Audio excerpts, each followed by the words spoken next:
పుష్ప అలాగే వాళ్ళ నాన్న ప్రసాదరావు వాళ్ళిద్దరూ కూడా అలా హాల్లో కూర్చొని ఫోన్లు చూస్తూ ఉంటారు. ఇంతలో అక్కడికి పుష్ప మనిషి ఒకతను వస్తాడు. అతను వచ్చి పుష్పతో ఇలా చెప్తూ ఉంటాడు, మేడం ఆ గంగ డీటెయిల్స్ మీకు తీసుకువచ్చాను మేడం, ఆ గంగ గురించి మీకు కొన్ని నిజాలు చెప్పాలి అని చెప్పి అంటాడు. అది వినగానే పుష్ప అయితే ఏంటి అంటే, గంగ వాళ్ళ ఆఫీస్ పని మీద పక్క ఊరు వెళ్ళింది మేడం, గంగతో పాటు గంగాధర్ కూడా వెళ్ళారు, 2-3 రోజులు వాళ్ళు అక్కడే కలిసి ఉంటారంట మేడం అని చెప్పి అంటాడు. అది వినగానే పుష్ప ఒక్కసారిగా షాక్ అయిపోతుంది. ఏంటి, గంగ పక్క ఊరు వెళ్ళిందా, అది గంగతో పాటు కలిసి గంగాధర్ బావ కూడా వెళ్ళాడా, వీళ్ళిద్దరూ కలిసి ఎలా వెళ్ళారు, మా మామగారు ఎలా పంపించారు అని చెప్పి పుష్ప ఒక్కసారిగా షాక్ అయ్యి అలా ఉండిపోతుంది.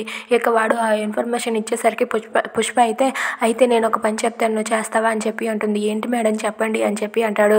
ఇదిగో ఈ డబ్బు తీసుకో, ఎప్పటికప్పుడు అక్కడ ఏం జరుగుతున్నా ఎలాంటి ఇన్ఫర్మేషన్ అయినా సరే నువ్వు నాకు చేరవేయాలి, ఇదిగో ఈ డబ్బు ఉంచుకొని నువ్వు ఎప్పటికప్పుడు వీడియోలు తీసి ఆ గంగాధర్ ఏం చేస్తున్నారో ప్రతిదీ నాకు వచ్చేలా చేయాలి, సరేనా, అర్థమైందా అని చెప్పి పుష్ప అంటుంది. అది వినగానే అక్కడ ఉన్న ఆ రౌడీ అయితే సరే మేడం, మీరేం చెప్తే అదే చేస్తాను మేడం అని చెప్పి అంటాడు. ఇక పుష్ప అయితే వాళ్ళు ఏం చేసినా ఎక్కడికి వెళ్ళినా ఏ చోటుకి వెళ్ళినా సరే నాకు తెలియాలి అని చెప్పి పుష్ప అంటూ ఉంటుంది. అది వినగానే అక్కడ ఉన్న రౌడీ సరే మేడం, మీకు ఇన్ఫర్మేషన్ ఇచ్చే బాధ్యత నాది అని చెప్పి అంటాడు. దాంతో పుష్ప అయితే ఈసారి గంగని ఒక ఆట ఆడుకుంటానని చెప్పి అనుకుంటుంది.